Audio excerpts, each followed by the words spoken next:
Tous pour un. Notre sujet ce soir, 15 ans de télévision au réseau français de Radio-Canada. L'enjeu, 1250 $. La réalisation entière de Tous pour un, dans tous ses éléments, est sous la juridiction exclusive de Radio-Canada et n'engage en rien la responsabilité du commanditaire.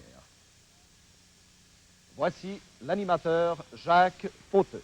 Mesdames, Messieurs, bonsoir et bienvenue à cette première émission de la 5e saison de Tous pour un.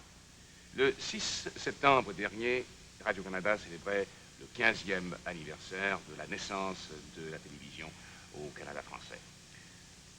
Au cours de ces 15 brèves années, nous avons acquis non seulement le plus long réseau de télécommunications au monde, mais la télévision nous a également donné. La télévision d'expression française est devenue une des premières, par sa qualité, de toutes les télévisions du monde. La télévision nous renseigne, la télévision nous informe, la télévision nous fait vivre les grands moments de l'histoire. La télévision a changé notre façon de vivre. Elle influence certainement notre façon de penser également. C'est pourquoi nous avons cru bon de commencer cette nouvelle série avec 15 ans de télévision, un rappel de ces 15 premières années. C'est peu, mais ça a quand même son histoire. Donc, en compagnie de notre premier candidat de cette année, je vous le présente, il s'agit de M. Gilles Garneau. Bonsoir. Bonsoir, M. Garneau, et bienvenue à Tous pour un. Avant de commencer le questionnaire, je vous pose 2 ou 3 petites questions très rapidement. D'abord, vous êtes de Montréal, n'est-ce pas? Montréal, oui. Et qu'est-ce que vous faites dans la vie? Fonctionnaire. Et vous vous êtes préparé d'assez longue date pour l'émission ce soir? Dès que j'ai su le concours se tenait, il y a un mois environ. C'est quand même que vous intéressez à la télévision Oui, énormément aussi au départ. Alors, vous êtes prêts? Nous allons commencer immédiatement la première question. Comme vous savez, Monsieur Garneau, certains téléromans tels que Rue des Pignons, tels que 7e Nord, sont bel et bien situés dans la ville de Montréal. Par contre, d'autres auteurs d'autres téléromans ont des endroits de prédilection autres pour situer l'action principale des téléromans. Alors, si vous voulez bien me suivre jusqu'à la carte ici, vous passez de l'autre côté de la carte, vous voyez bien? Alors, vous avez ici le nom de 6 villes situées à leur endroit géographique: Ottawa, Sainte-Adèle, le Lac-Lachigan, Sorel, Québec et les éboulements sur la rive nord. Je vous demande 5 réponses correctes sur 6. Voici ce que je vous demande. Voulez-vous me donner le nom de l'auteur des différents téléromans qui sont situés dans ces différentes villes? Je demande le nom de l'auteur. Vous avez 30 secondes de réflexion. Ottawa, c'est la côte de sable de Marcel Dubé. Correct. Sainte-Adèle, Claude Ami Guillon. Correct. Sorel, Gémaine Guévremont. Correct. Québec, Roger Lemelin. Correct. Les éboulements, Guy Dufresne. Bon, Guy Dufresne, c'est correct. Les Foutus. Non, vous avez répondu suffisamment, mais est-ce que vous voulez quand même tenter le Lac-Lachigan? Le Colombier, l'auteur. Oui, c'est ça. Il s'agit de Jeanne Cloutier. Bien, vous aviez répondu au nombre qu'il fallait de réponses. Alors, bravo. Très bien pour cette première réponse. Nous allons maintenant parler de Villalégaré, qui est un des grands comédiens du Canada français. Villalégaré a marqué, a créé beaucoup de rôles d'auteurs canadiens. Alors, je vous demande, je vais vous faire projeter 4 rôles qu'a créé et interprété Villalégaré. Vous allez les voir projetés sur l'écran. Alors, je vais vous demander plus tard d'identifier le rôle qu'interprète Villalégaré et la pièce dans laquelle se trouve le rôle. Alors, voici à la suite sur l'écran Villalégaré dans 4 de ses rôles. Qui? Plus fort, s'il vous plaît. Qui? Ah, c'est toi, Jean-Pierre. Mais oui, ça me fait plaisir, mon petit garçon. Ça va bien au collège? Ta tante Annette est bien, oui, merci, oui. Ouais, si tu me déranges, mais non. Ton père et ta mère, Bon. Hein, si je sais pourquoi tu m'appelles, non? Quoi? Ah, tu veux venir passer ici ton congé de Toussaint? Oui, oui, oui, oui. Si ça me fait plaisir? Mais oui, je t'attends, oui, oui. Ah. Quoi? Je comprends pas. Répète. Oui, oui. Oui, oui, tu m'accompagneras dans toutes mes visites. Oui, je te laisserai conduire l'Oldsmobile. Bonjour, mon petit garçon. Promis, promis.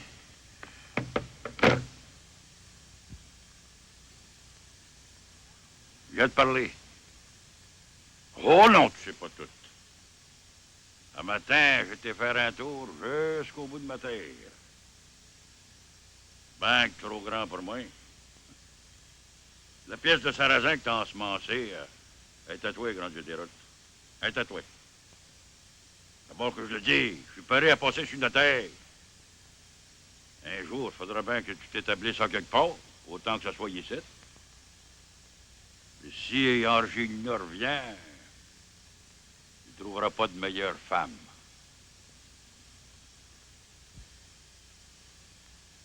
Penses-tu que moi, à sa place, à 30 ans, j'accepterais de vivre à l'ombre de mon père? Je te dis que je t'enverrai voler le père. Ôte-toi de là, c'est mon tour. Mais lui, Laurent, il pense que c'est à moi de m'effacer. Que c'est à moi de lui laisser la place. C'est à croire. Tu sais qui l'a fait, cette fortune-là? Est-ce que c'est lui ou c'est moi? Au lieu de se ronger les sangs, il serait mieux d'apprendre à se battre s'il veut m'ôter ce que j'ai. Parce que j'abdiquerai pas tant que j'aurai un souffle de vie.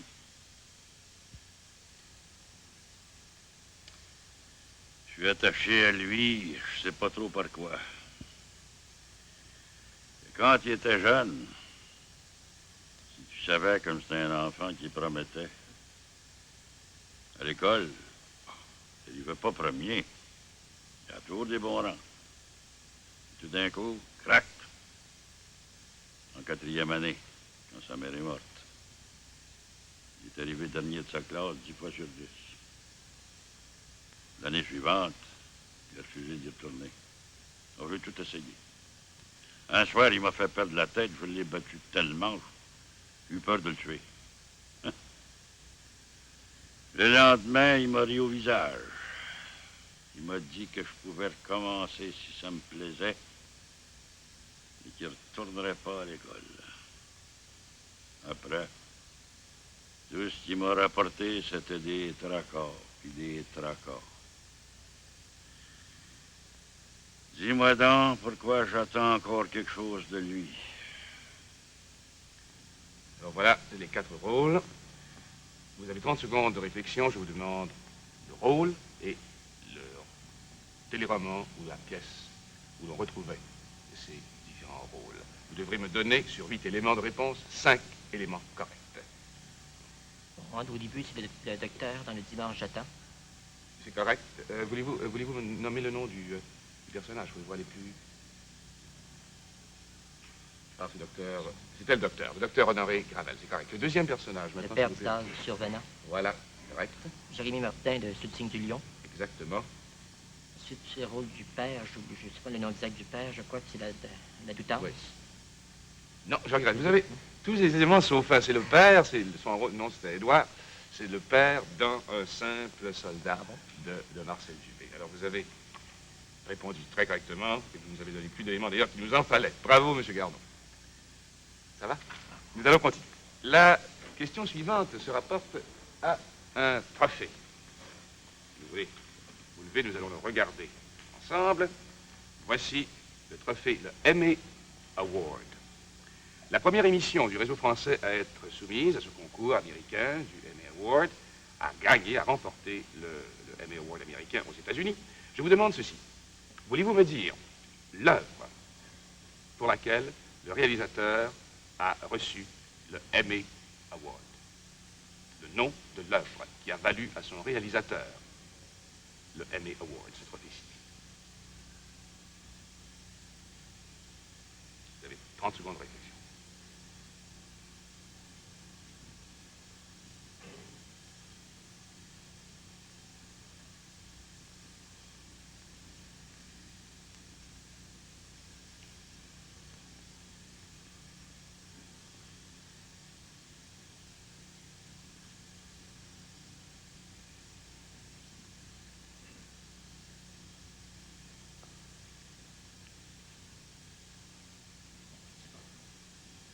Je ne veux pas risquer un nom. J'ai écrit sur réalisateur, mais pas de... Bon, alors nous allons maintenant nous rendre chez Guy Ferrand et nous allons faire un appel à tous. Et je répète la question. Quelle œuvre musicale valut à la télévision canadienne-française son premier prix Emmy? Et c'est un appel qui s'adresse aux gens de Montréal et de la région métropolitaine. Le numéro que vous avez à composer est 875-2157. 875-2157. Téléphoniste numéro 8. Ligne 26. Oui, allô? Tous pour un, bonsoir. Bonsoir, monsieur. C'est le barbier de Séville. Le barbier de Séville. Et quel est votre nom, s'il vous plaît? Michel Allary. Monsieur Michel Allary. Vous nous appelez de quel endroit à Montréal? De Montréal, Tétroville. De Tétroville. Eh bien, c'est parfait, bravo. Je vous en prie, ne quittez pas l'écoute. Ne raccrochez pas avant qu'on vous le dise. Alors, et nous retournons à Jacques Fauteux et Monsieur Garneau. Une erreur, mais tout va très bien, vous allez voir. C'est pas grave. Vous vous rappelez, peut-être, le 19 mars 1954. Le soir du 19 mars 1954, une émission Téléthon commençait et devait se terminer le lendemain. Je vais vous poser 5 questions qui se rapportent à ce Téléthon. Vous devrez réussir dans 3 cas sur 5. Nous allons voir dans quelques instants derrière ce rideau un monsieur qui se cache derrière un masque. C'est lui qui a réalisé cette émission. Il va vous répondre par oui ou par non, selon les réponses que vous donnerez, si elles sont correctes ou non. Alors voici les 5 questions à la suite. C'est clair jusqu'à maintenant? La première question, voulez-vous me dire quelle a été la durée exacte de cette émission? En la durée exacte, le temps que ça a pris. Voulez-vous me dire, la deuxième question, en collaboration avec quelle organisation est-ce que ce Téléthon a pu être réalisé?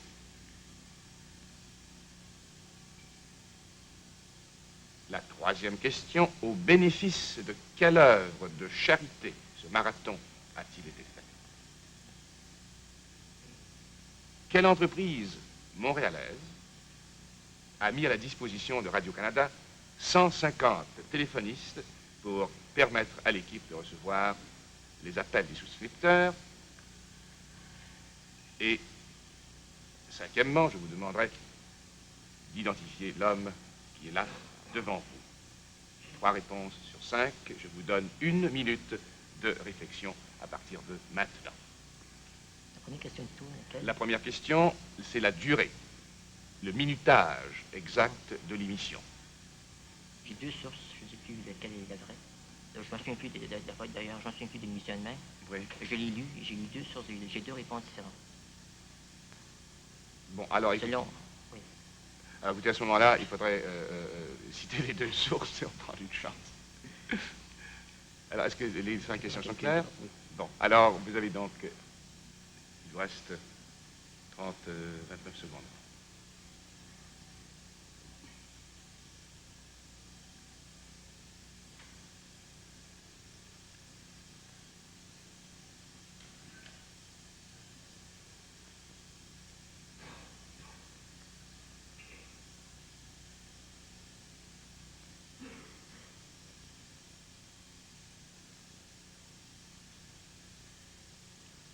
La durée, selon un volume de Guy Ferrand, c'est de 15 heures.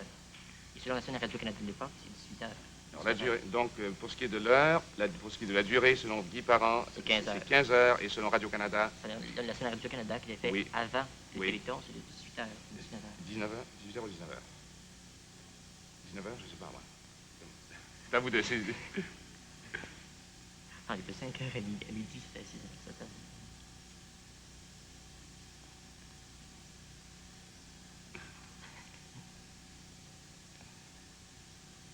C'est 18h. Bon, alors très bien, donc Guy Parent donne 15h et vous avez calculé 18h. Là, en collaboration avec quelle organisation? En collaboration avec quelle organisation, monsieur? Est-ce que je dois apporter la correction à la première question? Si vous voulez. Oui. S'il vous plaît, oui. Oui, s'il vous plaît. Je suis assez... C'est assez confus. Monsieur a dit de 5h à midi. Ça, c'était exact, mais ça fait 19h. Alors, si vous avez dit de 5h à midi, alors est-ce qu'on... Vous l'accordez? Non. Alors, non, c'est que la réponse a été 18h. D'accord. Alors, la deuxième question était... c'était en collaboration avec quelle organisation? Monsieur Garneau n'a pas pu répondre. Le club des Kinsman. Voilà. Maintenant, c'était fait au bénéfice d'une œuvre de charité. Pour la paralysie cérébrale. C'est correct. Ça a été fait avec la collaboration d'une entreprise montréalaise. La juriste Keaton. C'est correct. Et voulez-vous identifier le monsieur qui est là? Monsieur Pierre Pétel, je crois. C'est correct également. Alors, vous avez donc gagné et réussi la bonne réponse. Les meilleures chances et mes bons voeux pour la balance de Merci, l'émission. monsieur Pétel. Merci. Oh là là. Oh là là. C'était 19h. Alors, il faudrait bien aller voir Guy Parent, là, pour s'assurer. Il n'y a pas une faute d'imprimerie. 15h, sur la Oui. réunion. Oui. Bon, enfin, ça c'est fait, et bravo. Nous allons passer maintenant à une 2 minutes de repos, parce que nous l'avons bien mérité, je crois bien, monsieur Garneau. Vous êtes à votre première émission de Tous pour un, et moi aussi. Alors voici donc ces 2 minutes de repos et un message de notre commanditaire. La deuxième partie maintenant, ça y va. Le prix de journalisme. Le prix de journalisme fut octroyé la première fois le 17 mars 1957 à un journaliste de la presse parlée. Ce prix lui fut décerné pour l'ensemble de ses reportages à la radio et à la télévision. Mais en lui décernant le prix, on mentionnait une émission de télévision en particulier sur le prix. Je vous pose 3 questions. Voulez-vous me dire qui est le journaliste en question, le nom de l'émission pour laquelle on lui a décerné son prix plus particulièrement, et le nom de l'organisme qui a décerné le prix? Vous avez 30 secondes pour réfléchir. Le journaliste était René Lévesque. C'est correct. L'émission Point de mire. C'est correct. Et l'organisme était sans doute l'Association des journalistes de langue française. Le cercle des journalistes de langue Non, française. je regrette, M. Garneau, c'était la Société Saint-Jean-Baptiste qui décernait le titre. Alors, tout n'est pas perdu. Nous avons, encore une fois, Guy Ferron et nous avons un appel à tous. Et voici la question. Comment appelait-on le trophée accordé aux artisans de la télévision des premières années? Il porte le nom d'un ancien directeur général de Radio-Canada. Et cet appel, mesdames, messieurs, s'adresse aux gens de l'extérieur de Montréal et de l'extérieur également de la région métropolitaine. Et le numéro que vous avez à composer est 491 02 00. 491 02 00. Les gens de l'extérieur de Montréal. Et à nouveau la question, comment appelait-on le trophée accordé aux artisans de la télévision des premières années? Téléphoniste numéro 8. Ah, et voilà, je pense que nous avons une bonne réponse. Ligne 83. Ligne 83. Tous pour un, bonsoir. Vous êtes madame? Claude Deneau de Sherbrooke. Madame Claude Deneau de Sherbrooke. Oui. Et quelle est la réponse? Frigon, le trophée Frigon. Le trophée Frigon. Et c'est bien ça, madame, félicitations. S'il vous plaît, ne raccrochez pas avant qu'on vous le dise. Et bravo, vous gagnez 100 $. Et nous retournons à Jacques Fauteux et Monsieur Garneau. Vous ne jouez pas seul, M. Garneau. Vous allez maintenant entendre à la suite 5 thèmes, 5 pièces qui sont des thèmes connus d'émissions de télévision. Vous allez entendre le thème pendant 20 secondes, après quoi vous aurez 10 secondes de réflexion. Si vous désirez réentendre le thème au lieu de 10 secondes de réflexion, nous le ferons. Alors voici les thèmes au fur et à mesure. Voici le premier.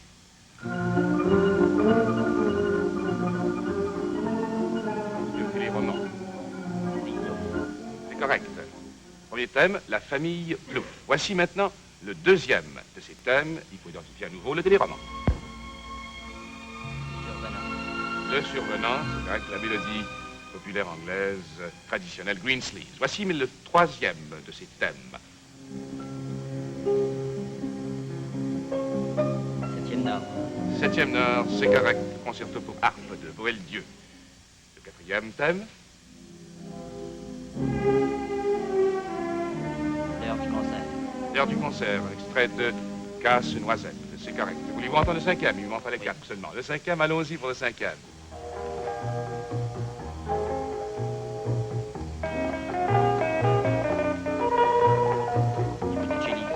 Du côté de chez Lise, une chanson de Jean-Pierre Ferland, Côté de la Lune. Nous allons maintenant faire un petit voyage. Monsieur Garneau, voulez-vous me suivre, s'il vous plaît? Je vais vous montrer des maquettes. Voilà, ici je pense que vous allez assez bien voir. De toute façon, vous pouvez vous rapprocher. Je vais dévoiler les maquettes. Certaines, vous les connaissez, d'autres vous demanderont peut-être un peu plus de réflexion. Alors voici la première maquette. Vous aurez 10 secondes de réflexion. Voici la première maquette. Vous devez me nommer le téléroman, l'émission dont... Monsieur Lecoq. Monsieur Lecoq. C'est correct. Voilà pour la première. Pour la deuxième maquette, je vous inviterai à passer de ce côté-ci de la table pour la voir un peu plus précisément. Vous avez 10 secondes encore. Regardez-la, attentivement. Sous le signe du lion. Exact, sous le signe du lion. Il y en a deux autres. Je vous en demande 3, en fait, sur 4. Vous avez 10 secondes, encore une fois, pour identifier cette maquette. Les belles histoires des pays d'en haut. Oui, monsieur. Voilà. Et la dernière.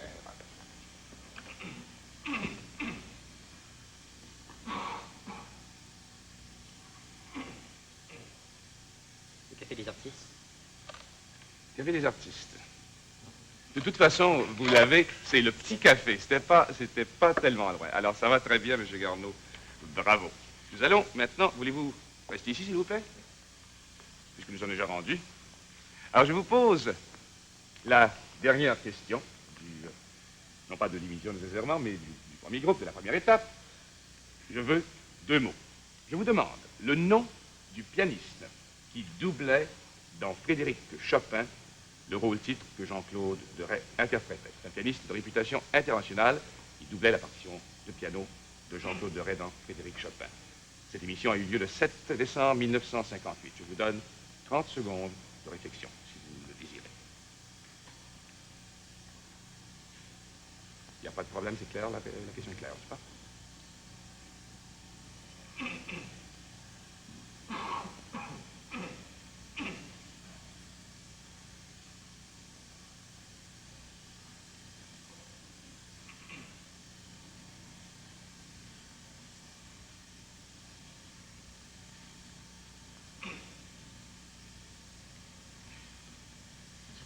Il va tenter un nom? C'est un nom qui n'est pas vérifié, c'est un nom étrange. Oui, vous voulez pas essayer? Rapidement? Non? Vladimir, quelque chose? Non, c'est pas ça. Alors nous allons retourner à Guy Ferron et nous allons faire appel à tous. Nous y avons droit. Alors, à nouveau, la question, quel pianiste réputé doublait Jean-Claude Deray pour l'interprétation musicale des œuvres de Chopin dans le grand spectacle du même nom, Frédéric Chopin? Et c'est un appel qui s'adresse aux gens de la région métropolitaine. Et le numéro que vous avez à composer est 366-9946. 366-9946. Je répète la question, quel pianiste réputé doublait Jean-Claude Deray pour l'interprétation musicale des œuvres de Chopin dans le spectacle du même nom? Téléphoniste Et voilà, numéro 5. bonne réponse. Ligne 66. Ligne 66. Tous pour un, bonsoir. Bonsoir, monsieur. Madame, Madame Paul Pichet. Madame Paul Pichet, et votre réponse? Malkuzinski. Witold Malkuzinski, bravo madame, vous gagnez 100 $. S'il vous plaît, attendez qu'on vous le dise avant de raccrocher. Et nous retournons à Jacques Fauteux et Monsieur Garneau. Monsieur Garneau, vous avez la vie sauve. Alors, je vous donne quelques minutes, 2 minutes exactement, de réflexion pour savoir si vous allez revenir la semaine prochaine ou si vous allez nous quitter ce soir. J'espère que non. Alors, voici ces 2 minutes et un mot de notre commanditaire. 1250 $. À qui? Qu'est-ce que vous faites? Je reviendrai. Vous revenez la semaine dernière. Bravo. Prochaine. La semaine prochaine, qu'est-ce que je vous raconte là? Heureusement que c'est pas moi le candidat. Alors, mesdames, messieurs, permettez-moi de vous rappeler avant de partir qu'il y a des concours à venir. Voici deux des sujets. Le plus éloigné, il s'agit de la faune du Québec, les mammifères. Plus près de nous, l'Expo 67, le concours prochain à venir. Le concours écrit aura lieu samedi, le 30 septembre, à 10 h du matin. C'est pour les jeunes de 15 à 18 ans, inclusivement. À Montréal, le concours écrit au 1625 Ouest, boulevard de Maisonneuve. À Québec, 2505 boulevard Laurier-Sainte-Foy. Et à Ottawa, Académie de la Salle, rue Guigues. Alors, mesdames, messieurs, rendez-vous la semaine prochaine pour une autre émission de Tous pour un. La semaine prochaine. Bravo, monsieur Garneau, et mesdames, messieurs, au revoir.